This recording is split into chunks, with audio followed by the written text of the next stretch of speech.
Hello，大家好，歡迎嚟到 JY 鬼故事，我係 Justin。今次咧就隔咗一段時間先同大家見面啦。主要嘅原因咧，因為咧就我同屋企人咧就去咗旅行。由於我冇草稿嘅關係咧，所以咧就停止更新咗啦。同大家講句唔好意思先啦。而由於咧我而家咧就整緊呢兩個較為複雜嘅題目啦，變咗咧為咗可以快啲出稿嘅原因咧，我再次咧就用咗阿 Jason 嘅投稿啦。我亦都收到一啲讀者嘅反應嘅。就話咧，我講得太多呢個馬來西亞同埋新加坡嘅故事，香港方面咧就好似咧講少咗咁樣。其實我自己嚟講咧，一直都希望做到呢兩方面咧，係攞到個平衡點嘅。只不過因為之前太忙嘅關係咧，我製作香港嗰度個資料咧就較為花時間啊。亦都冇乜讀者投稿，所以咧佢相對之下咧，佢嘅產量咧就較為少咗咁解嘅啫。但係咧，我盡量跟住都會留意咧，盡量可以取得兩者之間嘅平衡嘅啦。如果大家睇完呢條片之後覺得中意嘅話咧，記得點讚啦、留言啦，同埋分享俾你嘅朋友。如果未訂閱嘅觀眾咧，就快啲訂閱啦。最好咧就撳埋側邊個鐘仔。當我哋有新片嘅時候咧，YouTube 就會通知你噶啦。另外咧，亦要喺度咧借少少時間咧，多謝一啲朋友嘅。我哋分別咧就係咧呢個Choi Kim Yan、Jimmy Caslim 啦、拉風張。呢個 HBERNISE，Hebers 啊，唔識讀。之後就 Kara 風啦 ，Wamata 同埋一位咧 user 按一 FXBK8C 同埋阮橋啦 ，CC Queen Park、Lancy Yim、Yan 妹、梁少、Kip May 張、Priscilla Wong、BB 井、Sky Y Lim， 佢哋咧都係透過咧呢個 Super Fans 嚟支持咗我哋個台嘅。另外咧，亦都要多謝咧阿天風 call， 佢就透過咧 PayMe 嚟支持咗我哋個台嘅。同一時間啦，我亦都多謝大家曾經喺我哋個節目裏邊按個讚、分享同埋留言過嘅人啦。如果有啲朋友咧就同我講，佢話我就除咗即係按讚啊、分享、留言之外咧，又想再做多少少嘢，但係咧又唔想就話即係用金錢嚟支持啦。其實都冇問題嘅，都有方法嘅。就係咧，當大家咧盡量喺生活嘅時候咧，譬如見到啲有需要幫助嘅人咧，就去幫助下佢哋啦。其實即係一件好少嘅事啦。例如喺即係公共交通工具裏邊見到有需要嘅人，你就讓位俾佢哋啦。呢啲咁嘅小事咧，即係莫因善小而不為啊。如果你做咗的話咧，其實喺某程度上咧，亦都係支持咗我呢個台同埋我自己嘅。好啦，今次嘅前言咧就講得太多啦，唔阻住各位啦。我哋開始啦。好啦，跟住落嚟呢個故事咧就係 Jason 一個朋友咧提供嘅。Jason 呢個朋友咧就姓林嘅，我哋就叫聲佢做林叔啦。林叔咧其實就係一個五作先生嚟嘅，就做咗嗰行咧就20幾年噶啦。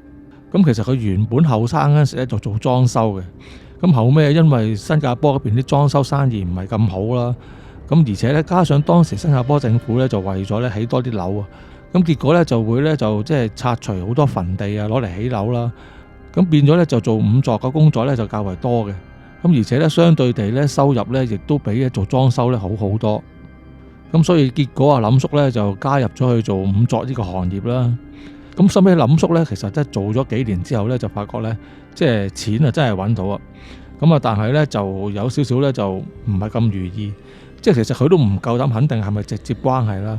但係咧就始終都有啲即係唔好嘅事發生。首先就係佢太太就試過流產咗2次啦。收尾直情咧就因病就走埋添。當時林叔個心裏邊就諗啦，即係唔知係咪做呢份工咧嗰個晦氣啊太大啊，變咗迎合到啲家人。所以咧因為阿林叔佢除咗佢太太之外，仲有一個女嘅。變咗咧佢就驚咧即係再係咁落去咧就影響埋佢個女。所以咧佢就即係痛下決心咧，就結果咧就將個女咧俾咗佢姐姐照顧啦，即係喺佢嗰度住啦，同佢姐姐生活。咁樣就佢個女離開咗之後咧，變咗一間屋咧就得林伯一個人。佢見橫掂都係得自己一個人住啦，不如就即係唔租嗰間屋啦。結果咧佢收尾搬咗去咧去墳場嗰個義莊裏邊咧，就夜晚喺度瞓，因為咁樣咧就即係方便佢做嘢、翻工啊、放工啊都快啊嘛。不過其實聽落其實佢都幾大膽。當然啦，佢嗰個義莊裏邊咧係有啲間隔嘅，即係唔係話一排嗰啲棺材排咗喺度，佢張床就擺咗喺隔離咁樣啦。即係當然都有啲即係會有啲陳設間隔，就即係間咗間房俾佢住啊，有即係廁所啊、浴櫃設施之類啦。咁就咁一做呢，阿林伯就結果做咗20幾年。咁個故事就係話說呢，有一日呢，有個嗰啲地盤嗰啲建築工人啊，咁就去咗阿林叔做嘢嗰個地方啦，就揾阿林叔。佢就話呢，佢哋嗰個地盤嗰陣時呢，即係挖地啊，挖下呢，就挖咗一個棺材出嚟。咁佢話個棺材呢，其實就有啲奇怪嘅，一陣時間呢，佢哋都唔知點處理。咁我諗住揾阿林叔去呢，就睇下可唔可以回收咗嗰個棺材啦。咁於是乎阿林叔聽佢咁講之後，就跟埋佢一齊去嗰個地盤嗰度啦。咁去到地盤之後呢，啲人就帶阿林叔去睇嗰個棺材啦。咁阿林叔一去到見到嗰個棺材坑呢，就已經覺得奇怪，因為其實一般嚟講呢，個棺材其實唔會即係埋到好深噶嘛，即係通常你都係嗱，即係聽人講啊，咁都係6尺之下嘅啫。咁因為套戲都叫做即係6尺之下，咁就講啦。但係呢副棺材咧就埋得好深，深到咧成20幾尺嘅。咁樣嚟講咧，其實真係好少有，因為以阿林叔嘅經驗就係咧。如果你個棺材擺到咁深呢，其實後人派祭咧都唔方便，同埋咧好少會咧埋得咁深，而且佢一眼睇落去咧就見到個棺材咧就俾一個咧好似用啲麻繩啊個網咧就包住咗嘅。咁呢個咧又係一個唔係咁尋常嘅情況啦。咁於是乎阿林叔就一時間都未知點算好，咁但係都叫佢哋咁你哋揾啲工人就即係吊翻個棺材上嚟先啦，即係個坑度。咁於是乎呢啲工人就揾啲器材啊，咁夾手夾腳咧，就將嗰個棺材咧就吊翻上地面。之後阿林伯一睇個棺材，真係咧就俾一個嗰啲麻繩做個網咧就包住嘅，而且嗰啲麻繩咧望落去咧就唔係平時嗰啲色啊，係有啲即係有啲紅啡色嘅嘢啦，感覺上邊咧好似係嗰啲麻繩咧就染咗啲血咁樣嘅。咁其實成個情況咧其實都幾詭異。咁其實嗰啲工人圍住嚟睇咧，個個都議論紛紛。即係個心都覺得有啲邪，有啲驚。咁啊，於是乎林叔諗住點樣處置佢之際呢？咁個工頭就話：咁佢話林叔啊，呢副嘢咁嘅情況，咁啊不如都搬翻去你哋義莊裏邊啦。咁我唔好阻住我哋開工啦。咁啊，其實林叔咧最初都覺得都冇所謂嘅。咁因為佢哋嗰個義莊嘅公用其實有時候都係為咗咁樣而用嘅啫。咁但係咧，因為呢件事咧就收尾驚動咗個地盤嗰個老闆。咁個老闆咧就知道咁嘅情況之後咧，佢就話唔可以立亂咁樣處理咗佢算數。咁佢咧就堅持咧就要報警。咁因為咧雖然嗰啲工頭咧就喺度反對啦，咁但係始終老闆就係老闆啦。咁佢講嘅説話先至係當真啦。咁結果啊，收尾真係報咗警嘅。咁收尾啲警察就嚟到啦。咁一睇呢個情況，咁其實咧都唔係啲咩大不了嘅事嚟嘅。咁亦都唔係話太緊張。不過佢話既然就報咗警咧，咁就一切要按呢個手續去做啦。咁就可能就先將嗰個棺木就搬咗去阿林叔個義莊度先。咁之後啲警察咧就會揾埋啲相關部門啲人咧就會開棺，都叫做咧即係睇下嗰條屍，睇下有冇啲咩情況出現。即係佢唔係話驚啲咩屍變啊嗰啲情況出現啊，而係即係佢要證實下，即係條屍會唔會係即係可能喺啲骨頭上邊啊有啲唔妥嘅地方啦，即係證明條屍咧可能就唔係死於自然嘅，可能係俾人兇殺嘅咁樣。即係因為如果咁樣咧，就牽涉到刑事成分啊嘛。咁佢哋就要處理噶啦。咁你話如果到時發覺個先人個骸骨都係冇嘢嘅，正常咁樣嘅，咁啲警察都唔會再查落去噶啦。咁即係咧就會交翻俾阿林叔咧就處理埋跟住嗰啲嘢，咁就算數噶啦。咁於是乎咧，一切咧就依照咗以上所講嘅方法咁去進行啦。即係棺木就搬翻去阿林叔個義莊裏邊啦。咁就收尾咧，就警察咧，佢哋就約咗一個日子，咁就叫開棺咧，佢就連埋啲法醫啊，同埋啲相關人員咧，就嚟做個記錄咁樣。咁啊，林叔啊覺得冇問題啦，咁啊叫佢哋照搬翻去即係佢嘅義莊裏邊先啦。咁樣收尾咧就過咗幾日啦，咁啲警察咧就帶埋啲相關嘅人員咧，就嚟到阿林叔嗰個義莊裏邊啦。咁啊，大家一齊咧就準備就開棺就驗屍啦。咁就阿林伯咧嗰陣時咧就開始準備啦。一開始之前，咁啊同嗰啲徒弟咧夾手夾腳咧就揾啲金銀衣紙啊嗰嘢就拜祭咗個棺木一番先啦。咁跟住警方嗰邊咧，佢哋就開棺啦。咁一開到棺之後咧，就發覺裏邊咧，咁啊發覺咧個屍體咧就已經腐化晒噶啦。咁啊得翻一副白骨嘅啫。咁而嗰個白骨咧本身咧就着住一件咧就即係女性嘅壽衣嘅。咁可能因為都過咗一啲時日啊，件壽衣咧都開始咧就有啲腐爛噶啦。咁收尾一啲法醫就檢查下副骸骨個情況啦，咁就發覺咧就冇啲咩明顯特別嘅傷痕，咁啊唔似係同一啲即係可能刑事他殺案有關嘅事啦。即係其實睇件衫都睇到噶啦，不過佢哋就再睇翻佢盤骨嘅情況咧，就證明咗呢個白骨咧就係一個女性嚟嘅。咁而且睇翻佢身形嘅骨架咧，咁應該咧其實都未到40歲嘅。咁但係咧嗰個遺體嗰個情況咧，其實就有少少特別嘅。即係同平時見到嗰啲咧就完全唔同，就係咧佢呢個遺體嘅手同埋腳咧都俾一啲紅色嘅線咧就捆綁住，咁而嗰個骸骨個口嗰個位咧亦都俾一條咧黃色嘅布咧就包住咗，即係個情況就係好似即係揾塊布封住咗個人個口，唔俾佢講嘢咁樣嗰種包法。咁嗰個時候林叔我好奇啦，咁啊揭開少少嗰塊布咁啊睇下裏邊啦，咁發覺裏邊咧個屍體咧就含住一塊嗰啲琥珀添嘅。咁其實咧，阿林叔做咗咁多年都見過呢啲即係屍體無數噶啦，但係佢話咁嘅情況咧，佢都係第一次見，即係個感覺上都幾怪異。咁啊，佢哋即係收尾發現到嘅嘢咧，就只係咁多，咁就冇啲咩額外嘢噶啦。咁之後咧，收尾啲警察咧就同阿林叔講啦，佢話：咁而家呢件事咧就咁睇咧，就應該冇啲咩刑事成分嘅，咁我哋就應該都唔會有啲咩搞噶啦。咁不過咧即係棺木同個遺體咧就擺咗喺你度先啦。咁而照規矩咧，咁應該個遺體咧就會喺阿林叔嗰度咧就放一段時間，睇下會唔會有啲親人嚟認領。如果到時都冇人認領的話咧，咁林叔佢哋咧就會幫佢火化之後咧，就同佢哋即係做埋跟住落去嗰啲事噶啦。咁於是乎警察咧同埋嗰啲有關人員咧就離開咗。咁啊林叔咧就同佢啲徒弟咧嗱聲咧都閂翻嗰個棺木去啦。咁啊暫時唔好理佢住。咁咧就話說咧檢驗完之後咧嗰個夜晚啊。咁啊，林叔就喺自己間房度一度睇報紙啊，咁樣消磨時間，都準備瞓嘅啦。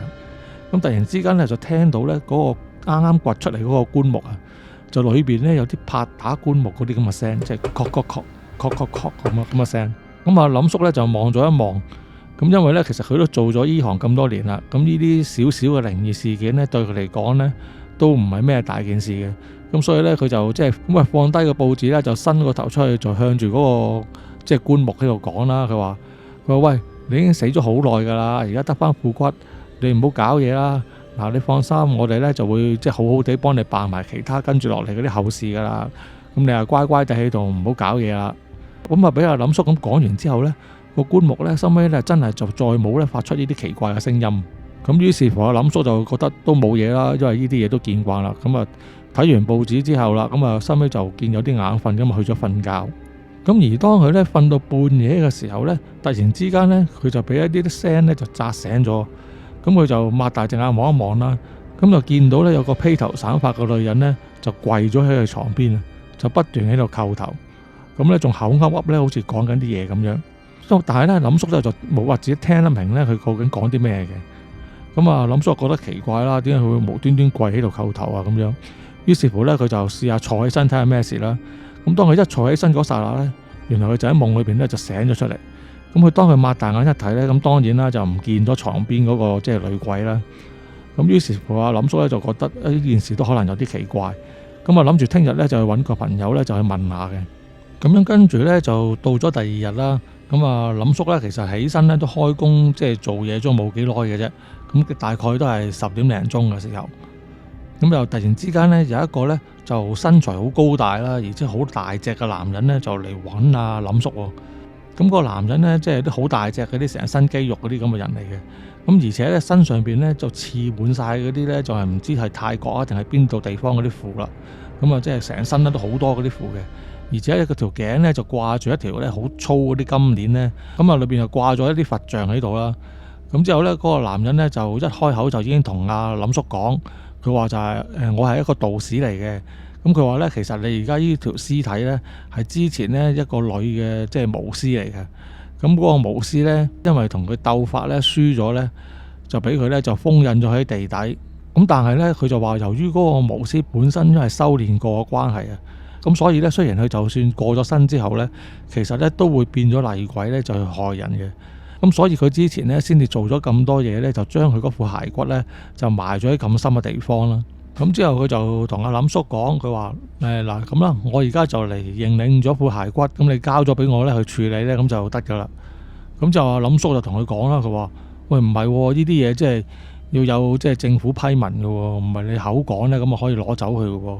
跟住嗰個大隻佬就諗咗一諗，咁就同阿林叔講，佢話我唔拎走副骸骨都得，不過你就可唔可以即係借個地方俾我，咁我喺度做啲法事，咁做完咧我就走噶啦。咁就阿林叔就講啦，佢話嚇你無端端喺我呢度即係做法事唔啱規矩喎，而且你亦都即係咁樣搞到副遺骨的話咧，咁即係咧有少少干擾屍體嘅成分，咁樣做咧都係唔合法嘅喎。咁之後嗰個大隻佬見佢又咁講之後，佢話好啦好啦，咁法事都唔做啦，咁你可唔可以俾我將副棺材咧拎出去出邊，咁啊俾太陽曬下佢，咁曬一輪咧就搞掂噶啦，咁你就可以將佢放翻原位噶啦。咁啊之後啊林叔就話咁都唔得啫，咁啊又即係一樣係干擾屍體。咁啊大隻佬喺呢個時候咧就冇晒阿林叔符啦，咁啊都覺得有啲唔耐煩噶啦。咁但係咧見阿林叔個人咧講嘢咧句句都好倔嘅，即係唔會話見佢恃住佢大隻就驚咗佢，都唔會咁樣。咁啊結果咧阿大隻佬就拎咗沓錢出嚟，咁啊遞咗俾阿林叔，咁啊同阿林叔講，佢話明啦明啦，嗱你同我收咗佢，咁我喺度做咧少少儀式，做完咧我就走噶啦。之後咧點知阿林叔咧一時間咧就即刻火起喎，就一手咧推翻開佢啲錢，咁就同佢講：喂，你唔係有錢係大晒嘅喎，因為管好呢度啲骸骨咧係我職責嚟嘅，我唔會俾佢立亂咁做啦。嗱，如果你再喺度咁樣搞事的話咧，我就報警。咁嗰個大隻佬咧一聽到話林叔話要報警咧，就即刻個心咧自己就有啲慌啦。咁就收尾佢都冇辦法啦，咁啊只有即係面懵懵咁嘅心咧就走咗去啦。咁當個大隻佬道士走咗之後咧，阿林叔咧就開始諗啦，就覺得奇怪啦。咁啊之前咧就發咗個嗰個女屍就喺度同佢叩頭嘅夢啦，加上而家咧無端端有個三唔識七嘅人嚟咧，又話要即係將副骸骨就咁樣搞就咁樣搞，咁佢都覺得啲副骸骨咧一定有啲古怪嘅，咁所以咧佢就決定咧就嗱聲咧就叫佢一個咧即係嗰啲道士嘅朋友嚟啊，幫手睇一睇下究竟發生咩事。咁啊過咗冇耐到下晝到嘅啫，阿林叔嗰個道士朋友咧就嚟咗。咁啊，檢查咗副即係棺木同埋個骸骨啦，咁佢就睇晒成個情況，即係連嗰啲最初嗰啲包住棺材嗰啲網啊，同埋嗰啲綁住個屍體嗰啲紅線啊，同埋個口嗰啲嘢咧，咁個道士朋友咧就講啦，佢話：咁睇嚟呢條屍咧，其實咧就係俾人咧用呢啲道術咧封印咗佢。咁但係咧點解要封印咧，就真係唔多清楚啦。咁而就喺呢個時候咧，阿林叔個朋友咧就同阿林叔講，之後佢話：你覺唔覺得有啲古怪啊？因為咧發掘到呢個即係遺骨呢件事咧，其實又冇登上報紙，乜嘢消息都冇傳出去噶嘛。但係咁點解嗰個道士大隻佬咧會識得嚟呢度揾佢嘅？即係林叔一聽咁樣講，咦又係喎，即係其實呢件事冇乜人知嘅啫喎。點解嗰個道士嗰個大隻佬會揾上門嘅？咁之後嗰個道士朋友就講啦，佢話呢件事咧有啲可疑啊，你就試下諗下咧，邊啲同呢件事相關嘅人咧會有機會將呢件事講出去啦。咁啊，林叔之後就諗咗一諗啦，好不其然咧就諗到，咁啊呢件事知道嘅人就唔多啦。咁真正知道嘅人咧，咁其實主要就係即係嗰啲開工工人啊，即係發掘個土地嘅時候揾到個棺材上嚟嗰啲人知呢件事啦。咁就話如果有人會傳出去的話咧，咁就90%應該都係即係呢一邊嗰啲人去做噶啦。咁你試下去嗰個地盤度試下戳下嗰個工頭啦，睇下可唔可以問到啲咩翻嚟啦。咁於是乎咧，阿林叔咧第二日咧就真係去嗰個地盤嗰度咧，就揾嗰個工頭咧，諗住問清楚個詳細情況啦。咁啊，當佢去到個地盤度嘅時候咧，就見到個工頭。其實個工頭咧最初咧都唔係好想理佢嘅，即係因為佢做緊嘢啊嘛，即係覺得阿林叔都阻住佢咁樣。但係當阿林叔同佢講咧，即係話嗰個棺木個主人咧就而家咧好似有啲唔妥，就即係變咗厲鬼喎。咁佢好可能咧就會揾啲仇家報仇。咁話其實你知唔知道啲乜嘢啊？如果你有關係的話咧，可能會連累埋你都唔頂㗎喎。咁當阿工頭一聽到阿林叔話咧嗰個女人會變成厲鬼之後咧，咁佢又驚起上嚟喎。之後佢又即刻放低手上面做嘢啦，就唔做住，就同阿林叔講。咁佢又帶咗阿林叔咧，就去咗佢哋地盤嗰個茶水檔嗰度咧，咁啊坐低喺度傾啦。咁之後一坐低咧，嗰個工頭咧就即刻已經問阿林叔噶啦。佢話：我話林叔啊，你知得呢啲嘢多啊？咁而家嗰個屍體又變咗女鬼，咁你有冇啲咩可以即係驅邪驅鬼嘅嘢幫幫我啊？佢話其實我咧就同呢件事咧冇乜關係，又無辜嘅喎，我又唔想俾佢連累埋喎。咁就林叔啊就咁講啦，佢話驅鬼嘅辦法就唔係冇，不過人又唔係你害死嘅，你做乜咁驚啫？咁講到呢度呢，嗰個工頭呢，其實一方面個心又虛啦，第二方面就直情好似就食咗誠實豆沙包咁啦，就開始咧就想將成件事咧就和盤托出啦。咁就話咧，其實咧點解個當日個棺木咧埋得咁深，佢哋挖地嘅時候都會挖到出嚟咧？原來咧就係嗰個工頭咧，其實就收咗人錢，就話叫佢咧幫佢咧挖個棺木出嚟嘅。所以咧佢啲工人咧先至會挖得咁深，深到咧會見到嗰個棺木。咁個工頭就講啦，佢話俾錢佢嗰個人咧就講咗噶啦。咁啊到佢哋收咗工夜晚咧，佢就會搬走嗰副棺木去噶啦。咁但係咧點知啊陰差陽錯啦，件事啊驚動咗佢嗰個地盤嗰個老闆。咁啊結果就又要報警又要成。咁結果嗰啲人咧就攞唔走個棺木啦。咁啊結果就搬咗去阿林叔嗰度。咁所以咧嗰個大隻佬道士咧先至會去揾阿林叔嘅啫。咁之後呢個時候咧，阿林叔就講啦，佢話吓，件事係咁樣啊。嗱，咁你死啊，你死啊！即係你其實你咁樣做法咧，即係你有份咧，就即係牽涉到呢件事裏邊個女鬼咧，就一定會揾埋你報仇嘅。你而家仲知道到乜嘢咧，就好嗱嗱聲講俾我聽，睇下可唔可以有辦法救到你啦。咁就咧嗰個工頭啊，就越嚟越心虛啦。咁啊，繼續講啦。佢話咧，其實我成件事咧就唔係知得太清楚。咁但係咧，嗰個大隻佬道士咧就都同佢透露過下嘅。咁佢話咧，其實嗰條女屍咧之前咧就係個母女嚟嘅。咁收尾咧就俾個富商咧就包養咗，即係做咗小三。咁而後來咧嗰個富商個太太咧就知道咗呢件事，咁啊上門去揾嗰個小三啦。咁收尾咧就唔知用啲咩方法就逼死咗嗰個小三。咁後尾咧嗰個富商個太太咧因為驚嗰個小三死咗之後咧，就真係化成厲鬼揾佢報仇啊。咁啊所以咧就請咗啲道士翻嚟，咁就用咗啲道術嘅方法咧，就咁樣鎮壓住佢嚟埋葬咗佢。希望咁樣咧就令到嗰個女鬼咧就冇法子揾到佢報仇。咁本來咧一切咧都即係相安無事噶啦。咁點知咧突然之間咧政府咧又要攞呢塊地咧嚟發展啊。咁變咗嗰邊啲人咧一知道咗之後咧，就即刻就揾個工頭就俾錢佢咧，就叫佢幫佢挖個棺木出嚟。咁啊等佢哋咧重新咧可以再處理過啦。咁啊當阿林叔咧知道呢件事大概個來龍去脈之後咧，咁佢就求其揾啲説話就呃咗個工頭啦，即係話點樣即係幫佢保到平安冇事之類啦。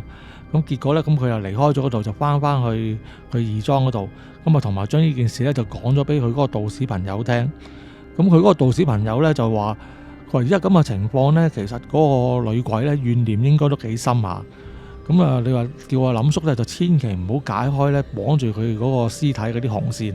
佢話如果唔係咧，嗰個女鬼咧就一定自己咧走去報仇嘅。咁佢話如果嗰個女鬼就算自己俾佢報仇得咗手咧，其實咁樣的話咧都即係唔啱規矩啊，就犯咗天規啊。咁啊變咗咧佢會冇得投胎，咁咧就會變成啲遊魂野鬼咧，咁啊四處漂泊嘅啫。咁佢話咧而家最好嘅方法就係咧，當過咗一段時間之後啦，冇人嚟認領嗰個屍骸咧，咁佢哋咧就即係火化咗佢啦，就幫佢做場法事，咁啊將佢啲骨灰咧就拎去啲佛堂或者道堂度啦，咁啊等佢可以咧日日都聽經，咁啊希望佢可以早日輪迴啦。佢話如果唔係咧，你俾佢走咗出去搞事咧，真係唔知會搞成點嘅。咁於是乎阿林叔聽完佢咁講之後咧，咁啊當然唔夠膽再搞個屍體啲紅線啊嗰啲嘢啦。咁收尾佢就揾啲徒弟咧，就再買咗啲祭品嚟，咁啊拜下個女鬼，咁啊同佢講啦。佢就話即係其實咧呢個世界咧善惡到頭終有報嘅，咁就即係做咗壞事嘅人咧，就始終都係走唔甩。你就唔好諗住自己咧就走去報仇啦。佢話咁樣咧反而對你自己咧就冇乜益處嘅。咁你就乖乖地喺度，咁啊到時間一夠咧，我哋咧就會幫你咧辦埋其他嗰啲後事噶啦。咁做完之後咧，你就可以安心咧走去投胎噶啦。咁樣經過阿林叔一番拜祭之後咧，咁就收尾佢哋就大家搞掂完之後咧，就一直咧都再冇發生啲咩古怪嘅事。咁啊，但林叔咧亦都再冇咧夢見咧嗰個屍體啦。咁但係咧就過咗一輪之後咧，有一晚咧，林叔咧喺義莊裏邊自己間房咧瞓下覺嘅時候咧，就聽到咧義莊外邊咧有啲怪聲，即係似係有啲人喺度抄嘢嗰啲聲啊。咁就唔係似嗰啲靈異，即係發出啲咩怪聲咁樣。咁啊，林叔第一個時間諗咧，就可能有啲小偷咧就入咗嚟裏邊啦，希望試下搬開啲棺木睇下會唔會有啲陪葬品可以偷啦。咁啊，其實林叔都早有準備噶啦，咁佢又拎咗啲大木棍出嚟，咁啊諗住走出去鬧下嗰個賊仔啊，嚇走佢啦。咁於是乎佢拎住嗰個大木棍一出到去咧，就打開咗成個義莊嗰啲燈，諗住希望咧就可以嚇走個賊仔。但係點知咧，當佢咧一出到去打開眼燈嘅時候咧，佢就發覺咧有成咧7-8個嗰啲大隻佬咧，個個拎住啲武器啊、工具啊咁樣咧，就喺佢個義莊裏邊嚟。咁之後阿林叔一睇個情況咧，佢就死啦。佢哋初初諗住就即係如果你遇到個小偷，咁人哋嗰啲都會心虛啊，你一嚇佢就走噶啦。但係而家人哋咧有成7-8個人咧，仲要個個咁孔武有力咁樣咧，分分鐘會即係打死佢，即係滅佢口嘅喎。咁啊，林叔呢剎那咧，心裏邊都話：唉，死啦！於是早知頭先就即係扮聽唔到，唔好出嚟啦。而家咁樣硬住頭皮，即係都唔知嗰邊啲人會點做嘅。咁而係就當阿林叔咧諗住呢次可能會大禍臨頭嘅時候咧，就唔知突然之間咧，嗰7-8個人咧，即係望住阿林叔嗰7-8個大隻佬咧，突然之間個樣咧就好似好驚咁樣。之後咧就跟住咧就個個咧就掉低咗啲工具咧，就衝咗出義莊嗰度走咗去。咁啊，林叔呢個時候咧都唔知發生咩事。即係諗住呢次實俾人打死嘅啦，點知居然可以冇事。咁其實當時咧，佢之前已經係死頂㗎啦。到佢一見啲人走咗咧，隻腳一軟咧，就成個人咧就坐咗喺地下嗰度嚟。不過咧，就佢見咁嘅情況咧，叫執翻條命咧，都尚算好彩啊。咁啊，當收尾阿林叔陪過神之後咧，咁啊鎖翻到義莊門之後就再瞓過啦。咁啊，到咗第二朝嘅時候咧，就朝頭早冇耐，突然之間咧就聽到咧義莊出邊咧就有啲人求救咁嘅聲。咁於是乎阿林叔就走出去睇下啦，咁就發覺咧喺佢出邊義莊有啲坑位嘅，即係其實都唔知點解會有啲坑喺度啦。咁即係總之係一個深坑之類嘅嘢。咁啊發覺咧有個人咧就跌咗喺個深坑度嚟，咁呢個樣咧就似受咗傷咁樣，咁啊向住個坑出邊咧就求救啦。咁啊林叔咧一睇佢嗰啲衣着啊各樣咧，就覺得佢好似咧琴晚咧突然之間衝入去佢間義莊裏邊咧偷嘢嗰啲人嗰啲樣。之後佢就問嗰個男人啦，佢話：係咪你琴晚偷過入嚟㗎？之後嗰個男人就話：係啊係啊，真係對唔住啊，我都知自己唔啱㗎啦。不過咧，我而家因為走出嚟嘅時候咧，唔小心跌咗落個坑，而家隻腳斷咗啊！你可唔可以救翻我出嚟啊？咁於是乎咧，阿林叔咧就話：都冇問題嘅。咁啊，佢之後咧佢就叫佢啲徒弟嚟幫手啦，就一齊咧就搬翻個男人上翻個坑上邊。之後咧佢就同個男人講，佢話咁樣啦，你入去我義莊嗰度坐一陣先。跟住我幫你叫十字車送你去醫院啦。咁點知咧，當嗰個男人咧一聽到阿林叔話帶佢入去義莊裏邊嘅時候咧，佢就嗱嗱聲耍手擰頭話：唔使啦，唔使啦，我唔會入你間義莊啊！你間義莊有鬼噶，我打死都唔入去噶啦。之後阿林叔佢話：佢邊度有鬼啊？我晚晚喺度瞓都冇見過咩特別嘢，你唔好去亂噏自己嚇自己啦。咁原來佢琴晚嗰班人咧，其實就係收咗嗰個大隻佬道士錢啊。咁就佢諗住去義莊咧就偷嗰個遺體嘅。咁點知咧就係當佢哋偷下期間咧，見阿林叔走咗出嚟嘅時候咧，見阿林叔身後邊咧有好多咧，即係又披頭散髮啊，即係面容恐怖啊嗰啲咁嘅鬼咧，企晒喺阿林叔後邊啊。咁結果所以佢哋成班人咧當時咧先會嚇到咧一齊咧雞飛狗走嘅。之後嗰個男人啊同阿林叔講啦，佢話：我點都唔入去噶啦。同埋你都唔好報警叫我送去醫院啦，如果唔係俾人知道我即係因為咁嘅事而受傷的話呢，我都好唔掂噶啦。佢話你就真係當幫忙啦，俾條山路我行，我自己離開呢度得噶啦。咁之後阿林叔見到咁樣的話，佢話好啦，咁不過你哋以後真係唔好再嚟呢度搞事咯。咁嗰個人就話：唔會噶啦，以後就算俾多錢都唔夠膽再嚟噶啦。咁於是乎呢，嗰個人呢就男人就自己走咗啦。咁而且確咧喺跟住落嚟嘅日子咧，亦都冇人咧就再嚟呢個義莊咧就即係搞事啦。咁呢個時候啊，林叔先至知道咧，原來咧喺佢義莊裏邊嗰啲即係嗰啲遊魂啊，佢一直照顧嗰啲啊，見到佢有危險咧，所以咧就全部現身咧出嚟保護佢咧，就嚇走嗰班人。咁啊時間咧就好快過去，咁啊過咗2年啦。咁嗰個遺體咧，後尾亦都當然係冇人認領翻啦。咁後尾咧，咁啊林叔咧，於是乎就跟翻一切正常嘅手續咧，咁就去處理翻件事。咁啊攞咗啲批文之後咧，就攞咗嗰個遺體走去火化啦。咁啊林叔亦都咧就攞自己錢啊出嚟，就請咗佢嗰個道士朋友咧，就做嗰場法事。咁啊叫做超度嗰個女鬼啦。咁後尾將佢火化完之後，變咗啲骨灰之後咧，亦都將佢咧擺咗去嗰啲佛堂裏邊。咁啊等佢可以咧即係上咗個牌位咧，就日日聽經啊，希望佢可以早日輪迴啦。咁自從做晒呢啲所有嘢之後呢，咁啊林叔呢亦都再冇見過嗰個女鬼出現，而佢嗰個義莊呢亦都一切如常呢，就冇啲咩靈異嘅事件發生。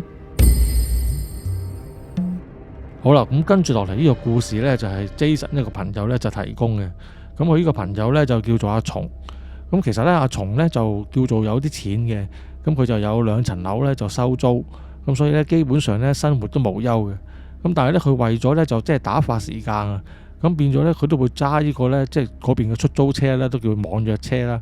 咁啊即係等於我哋香港嘅 Uber 嗰啲車一樣啦。咁咧佢係志在份工呢，就要嚟消磨下時間，就唔好咁悶咁樣嘅啫。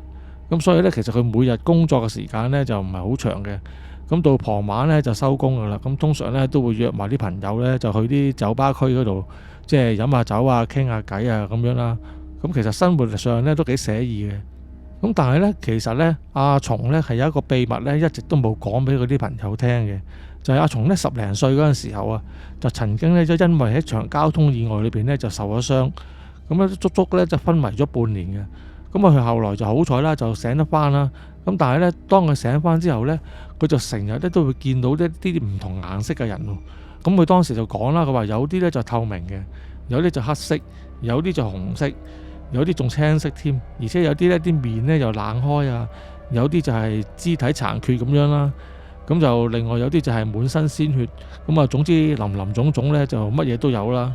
咁當阿細個嘅阿松將呢啲事講翻俾佢嘅父母聽之後啦，咁佢父母就知道呢，阿松呢就即係有咗呢個陰陽眼。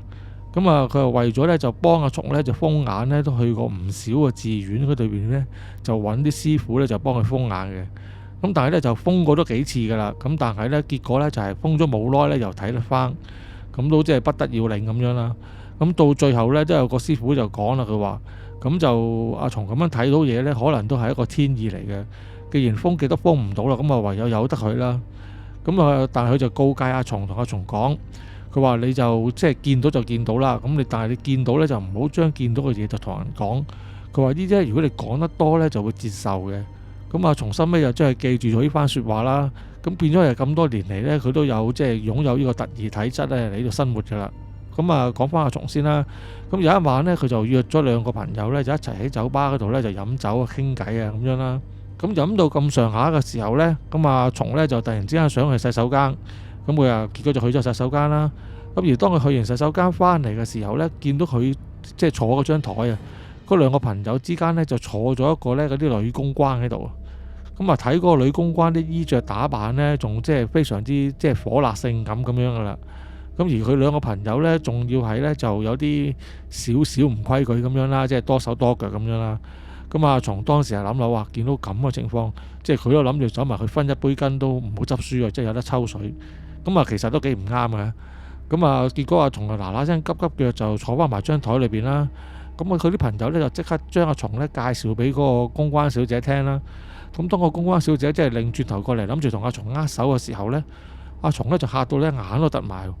咁啊佢阿松呢見到嗰個公關小姐呢，有半邊面呢係爛咗嘅。而且係爛得非常之緊要，爛到係見到骨咁樣，隻眼珠都差唔多甩埋出嚟咁。咁啊，從當時呢，其實都想嗌出嚟嘅，咁但係呢，佢就忍住呢，就冇叫啦，淨係呢，就即係求其咁啊，即係講2句支吾以對，又冇同嗰個小姐握手成啦。咁啊，結果呢，就4個人啊繼續飲酒啦。但係阿松呢，就點都唔夠膽望嗰個公關小姐噶啦。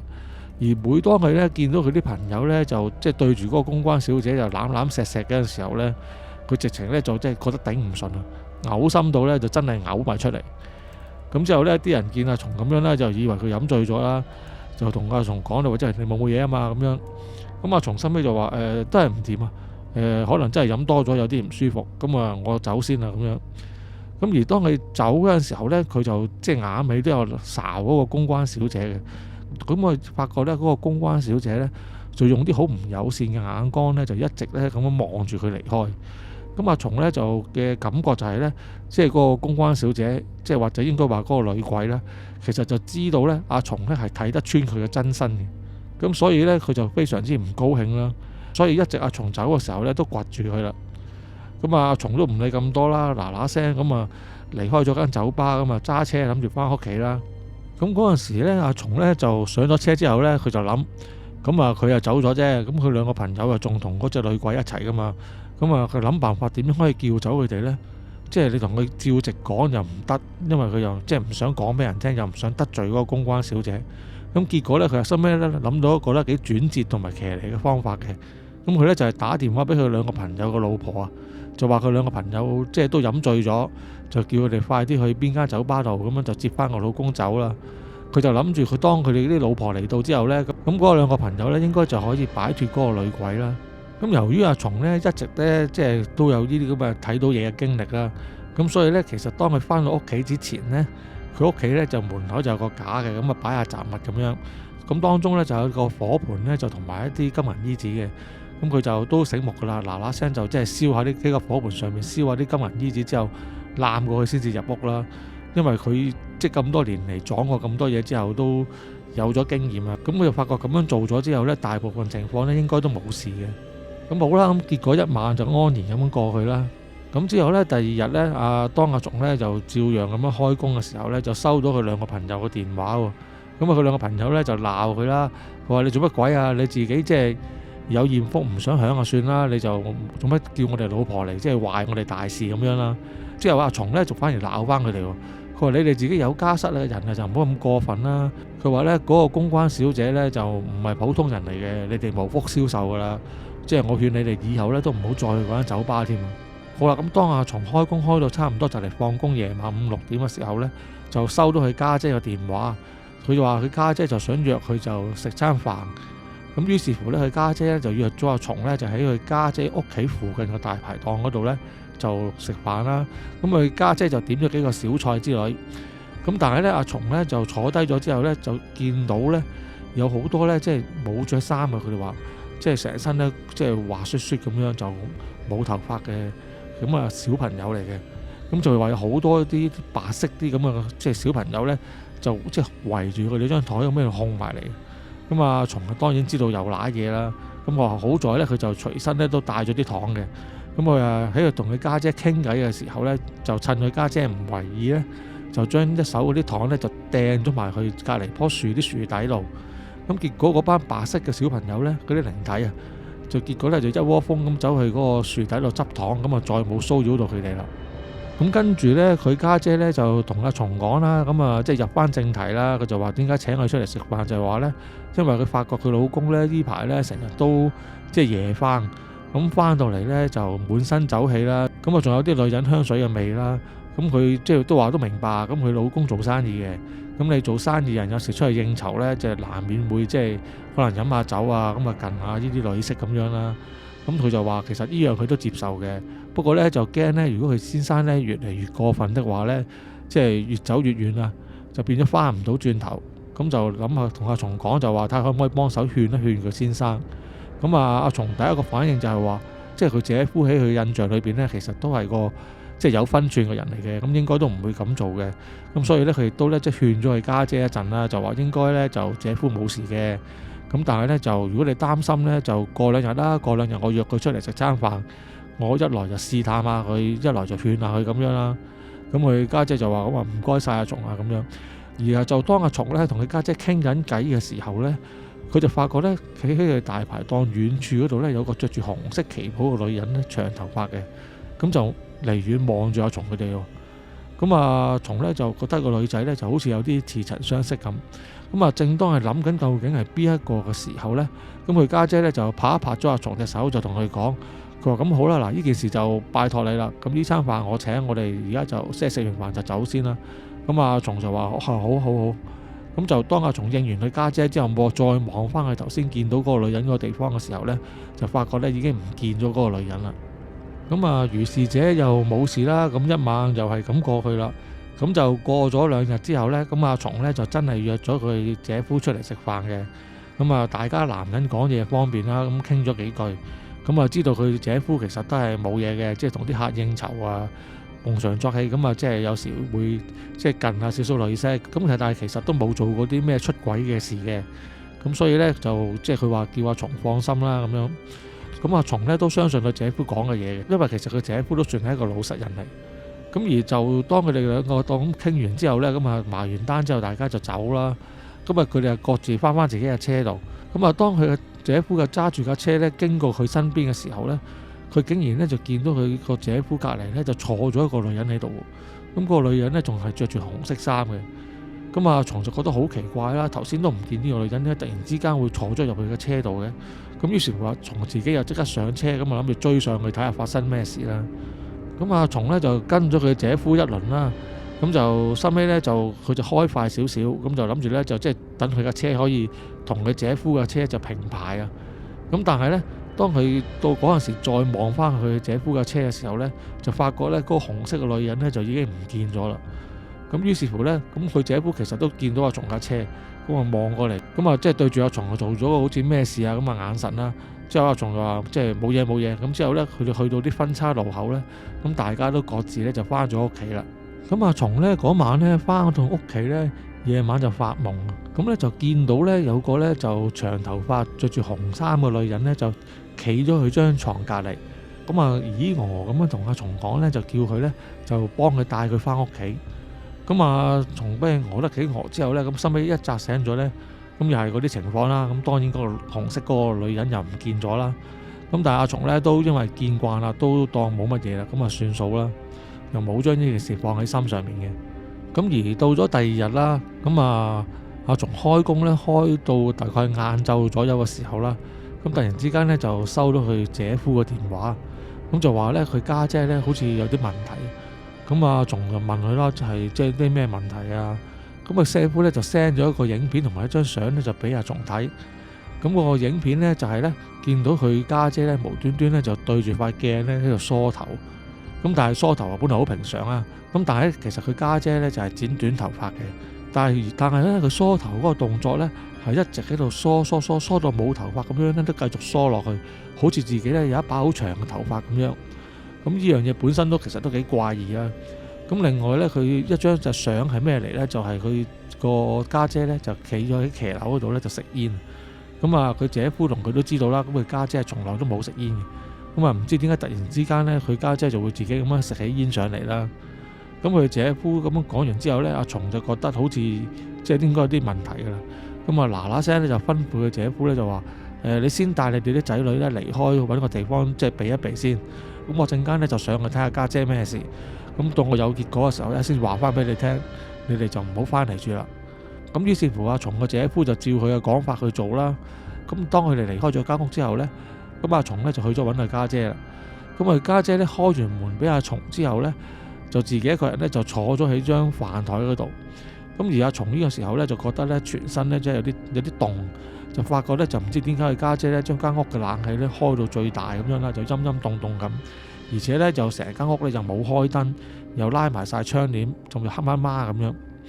咁於是乎咧，阿松咧就坐咗喺佢家姐嗰個飯台嘅對面位啦。坐低咗之後咧，就開始咧就望住佢家姐。佢家姐咧又用嗰啲好奇怪嘅眼神咧，就望翻住阿松。兩個人咧就咁樣沉默咁樣咧就對峙咗一陣間。咁阿松跟住咧就於是就開口講啦。咁佢就話：家姐啊，你冇事啊嘛？咁點知呢？佢家姐呢聽完之後呢，就笑咗一笑，之後就同阿松講：佢話嗱，你家姐呢而家就冇事，但係跟住落去係點呢？我就唔夠膽包啦。咁呢個説話一出呢，阿松呢就已經知道應該都係出咗事啦。咁於是乎呢，佢自己都醒目啊，即係話風一轉呢，就已經即刻問佢話：你究竟係邊個？咁呢個時候呢，佢家姐呢就冷冷咁樣呢，就笑咗一笑咁樣，之後呢，就同阿松講啦，佢話你唔認得我啦，使唔使我俾我塊爛面你睇呢？你先認得我。咁呢個時候呢，阿松即刻就知道啦，原來呢個女仔呢，就係當日呢，佢喺酒吧嗰度呢，即係原來嗰個女公關呢，佢就惹咗佢翻嚟。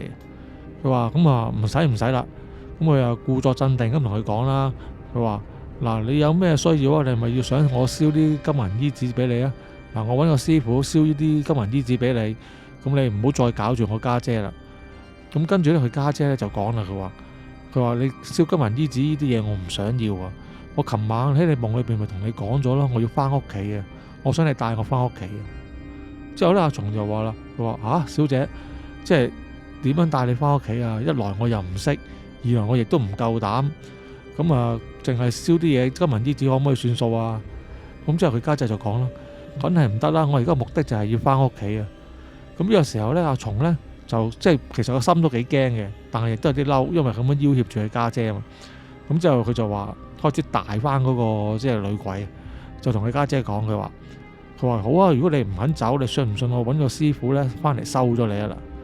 咁之後呢，嗰個女鬼呢就笑咗一笑，咁啊同佢講，佢話揾個師傅翻嚟收我，你估我整死你家姐整得快啲啊，定個師傅嚟得快啲啊啦？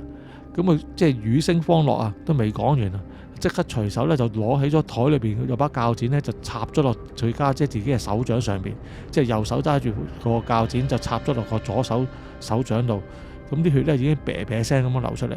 咁當佢掹翻把鉸剪出嚟之後咧，就攞把鉸剪咧就指住自己嘅喉嚨，佢話嗱，你信唔信我而家插落去啊？你睇下你啲師傅嚟得快定我插得快啦？咁阿松一見到呢個咁嘅情況呢，就即刻即係發覺大佢唔到啦。咁啊，成個人啊即刻180度轉變，就成個人軟化晒啦。咁於是乎呢，阿松呢就同佢講，咁話啊得啦得啦，我幫你翻屋企啦，幫你翻屋企啦。總之你唔好再搞我家姐就得啦。咁你講下你究竟要點樣先可以即係帶到你翻屋企啊？咁之後嗰個女鬼呢，就開始同阿松講啦，佢話呢，我呢就其實俾車撞死嘅。咁但係咧，因為當時咧就冇人幫我做路祭啊，即係冇人幫佢招魂啊。咁啊，結果佢一直個靈魂咧都翻唔到屋企。咁佢話咧嗱，你翻去上次嗰個酒吧，我有一個同事咧就叫做 Anna，咁佢都係做公關小姐嘅。咁你同佢咧就可以攞一件咧我之前着過嘅衫，咁你咧就攞住嗰件衫咧去翻我當日撞車嗰個現場，你揾師傅咁樣搞完之後咧，就可以將個魂魄咧就附翻喺件衫度。咁之後咧，你就帶件衫翻到去我家鄉嗰度，俾我父母就放喺我個神台隔離，咁我就可以翻屋企噶啦。咁阿松就心尾就諗咗一諗，咁就即刻冇即係都冇得選擇啦。咁佢就話好啦好啦，咁我就幫你啦。咁佢當呢句説話一講完之後咧，咁啊佢家姐咧都仲係叫做咁啊同佢講嗱，佢話你記住你自己應承咗，你唔好反口啊。一講完呢句説話之後咧，佢家姐就好似斷電咁樣，噗一聲。咁啊，成個頭咧就咁冚咗落張台面嗰度，咁啊暈咗過去。咁呢個時候咧，阿松就即刻一邊啊打電話叫救護車啦，一邊就打電話咧就叫個姐夫嚟，即係睇一睇個老婆究竟發生咩事啦。咁啊，結果經過一番即係混亂之後啦，咁啊送咗佢家姐去到醫院，咁啊都收尾雖然有啲傷口啦，咁但係都冇乜大礙嘅。咁但係咧剩翻落嚟嘅事咧，就係阿松咧就要幫嗰個女鬼咧就完成佢嗰個翻屋企嗰個心願啦。咁啊，從結果咧，收尾就冇辦法啦。即晚已經都唔夠膽拖延啦，就去咗之前嗰間酒吧嗰度，硬住頭皮咁樣就問佢哋係咪有個叫 Anna 嘅公關小姐啦。咁之後咧，佢哋話有啊。咁之後你係咪揾佢啊？我哋叫佢出嚟啦。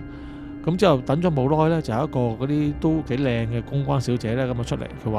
佢話啦，我就係 Anna 啦，你揾我咩事啊，老闆？咁之後咧。阿松咧就即係將佢撞到去嗰個紅衣女鬼嗰陣時咧，就講咗俾 Anna 聽啦。咁啊 Anna 就同佢講佢話原來 Kelly 仲未走到啊。之後咁啊呢個時候阿松就知道原來嗰個女鬼叫 Kelly。咁就嗰個 Anna 就講翻啦，佢話其實阿 Kelly 咧都即係命途都幾坎坷嘅。咁咧就因為咧阿 Kelly 細個咧就父母本身離異啦，咁佢就跟咗媽咪生活。咁但係由於佢媽咪即係佢賺錢能力又唔係咁高啦，咁啊一直都係過住啲即係辛苦嘅日子啦。咁到後來咧，收尾就嫁咗俾一個老公。咁啊，但係點知咧，佢老公咧結咗婚之後咧，又即係做埋啲出軌嘅嘢啦。咁啊，結果就離婚收場啦。咁啊 Kelly 為咗即係要撫養佢個仔咧，咁啊結果咧就出咗嚟做公關小姐。咁就事緣就係有一晚咧，阿 Kelly 可能即係飲多咗酒啦。咁啊，結果自己揸車翻屋企嘅途中咧，結果就撞車咧，咁啊走咗啦。咁樣當阿 Anna 同阿松講完之後咧，咁啊佢話你等等。咁之後咧，佢就翻去佢哋即係個休息室裏邊啦，攞咗件衫出嚟，咁就交咗俾阿松。佢話呢件衫咧就係 Kelly 平時咧就最經常着噶啦。咁你攞去做招魂咧，應該都得嘅。咁啊，佢之後同一時間咧，佢就喺銀包裏邊咧就揞咗啲錢出嚟。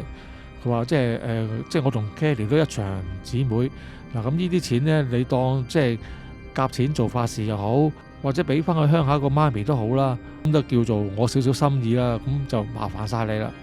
咁啊，從結果就都即係攞咗件衫之外，又攞埋啲錢就答應咗即係幫佢啦。咁啊，除咗件衫之外呢 Anna 呢亦都咧拎咗一個即係紙皮箱仔啦，裏邊呢就有啲即係唔同嘅物件嘅。咁佢就同個蟲講啦，佢話其實呢啲咧都係阿 Kelly 嘅遺物嚟嘅。佢話咁當你翻去佢鄉下嘅時候咧，你就順便帶翻埋俾佢媽咪啦。咁阿蟲咧亦都答應咗啦。咁成件事咧，咁阿蟲都做得好急嘅，佢就都唔夠膽怠慢啦。即係攞咗件衫之後咧，就嗱嗱聲就揾個師傅翻嚟啦。咁就去翻阿 Kelly 嗰個撞車嗰個現場咧，就幫佢做招魂法事。當嗰個師傅咧做完咗一輪儀式之後咧，咁佢就將件衫咧就摺埋咗，就交咗俾阿蟲。叫佢放咗落個紙袋度啦。同阿蟲講，佢話嗱，而家咧嗰個女事主嗰個魂魄咧就喺件衫裏邊噶啦。咁你帶住件衫咧就翻去鄉下，之後就放咗喺佢嘅神主牌隔離咧，佢就識得自己翻到屋企噶啦。咁於是乎阿蟲就即刻照做啦。咁到咗第二日啦，即刻揸車咧，咁就翻到去阿 Kelly 嘅鄉下度，咁就即係揾到佢媽咪啦。咁之後就同佢媽咪講翻呢件事。咁佢媽咪就話：佢話係啊，因為當時咧我哋冇錢啊，所以咧 Kelly 出咗事之後咧，我哋都冇幫佢做路祭啊，亦都冇做招魂嗰啲嘢。咁估唔到原來佢一直都翻唔到屋企。咁之後阿蟲就話：唔緊要啦，而家我哋都幫你做咗啦。咁於是乎佢即刻將啲衫就擺咗喺神主牌隔離，上下香嗰啲，因為其實都有少少手續嘅，啲師傅教咗俾阿蟲佢點樣做嘅。咁呢度就省略咗就唔講啦。咁應該咧阿 Kelly 嘅魂魄咧跟住件衫咧就應該可以翻到去佢屋企噶啦。咁而當佢搞掂咗呢啲之後咧，咁阿蟲亦都將上次 Anna 俾佢嗰啲 Kelly 嘅遺物啦，同埋阿 Anna 少少錢咧就俾咗佢媽咪。咁而阿蟲咧佢自己亦都有少少惻隱之心啦，見老太婆即係年紀咁大，即係可能生活都唔係咁好噶啦。咁佢自己咧亦都自己銀荷包咧亦都俾咗啲錢咧阿老太太嘅。咁結果咧佢搞掂晒所有嘢之後咧，就同阿老太太即係講拜拜，咁就分手啊。自己揸車翻去檳城啦。咁但係咧由於咧當時咧即係已經天色已經夜啦，咁佢就結果就冇直接翻到檳城，咁就喺中間咧喺間汽車旅館裏邊咧，咁就過咗一晚。而當我咧喺汽車旅館裏邊瞓覺嘅時候咧，瞓到半夜咧，佢突然之間咧又見到一個長頭髮紅衫嘅女人咧，企咗喺張床隔離。咁其實係 Kelly 嚟嘅。咁嗰陣時咧，佢就即係用頭髮就遮咗半邊面，就費事嚇親阿蟲啦。咁佢就冇出到聲，只係默默咁同阿蟲咧就鞠咗一個躬，之後咧就消失咗啦。咁而阿蟲咧呢次見到 Kelly 咧就最後一次見佢啦。咁佢後尾咧亦都即係翻去檳城嗰度啦。一直咧都再冇見過 Kelly， 而佢家姐同埋佢其他屋企人咧亦都安然無恙，就冇再俾個女鬼騷擾到啦。好啦，嗱咁今次嘅故事咧就嚟到呢度，希望大家中意啦。今次係咁多，我哋下次再傾過啦，拜拜。